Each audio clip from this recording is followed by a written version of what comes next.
జై Sriram. Good morning రేఖ. జై శ్రీరామ్. శుభోదయం అండి. ఏంటి చేతులు నడుపుకుంటున్నావు? చేతులు కదా ఇంకో గోరింటాకు పెట్టుకున్నాను కదా, అసలు ఎర్రగా పండలేదండి. రంగు తక్కువైంది. అంటే మీలో ఏదో మంచితనం తగ్గింది. అది పండకపోయినా మాదే తప్ప మొగోళ్ళదే తప్ప. మరి గోరింటాకు పండితేనే బాగా పండితే మంచి మొగుడు అవుతారు అంటారు. మరి లైట్ గా పండింది కాబట్టి మంచితనం తగ్గిందేమో అని. బట్టలోనే ఎన్ని ఉతికేసి వచ్చావు, ఏమవుతుంది? బట్టలు అంట్లో దోమైతే తగ్గిపోతుందా? తాగదా? రంగు ఎలా తగ్గుతుందో మీలో మంచితనం కూడా రోజు రోజుకి ఎలా తగ్గుతుందో అంతే. టిఫిన్ ఏం చేసావు? ఉప్మా చేశాను మీకు. మంచి మంచి మంచి డైలాగులు వేస్తారు కదా, అందుకనే వేడి వేడి ఉప్మా చేశాను. పిల్లకి లంచ్ బాక్స్ కి రైస్ అయ్యింది. ఇంకా ఆలు ఫ్రై చేసాను.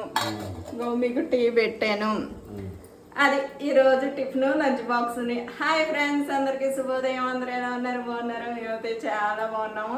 నిజం చెప్పండి, గోరింటాకు ఎర్రగా వండితే మంచి మొగుడు వస్తారు అంటారు. నాకు ఎప్పుడు మంచిగా వండదు. అంటే మీ బావగారిలో మంచితనం తగ్గుతుందనే నేను అనుకుంటున్నాను.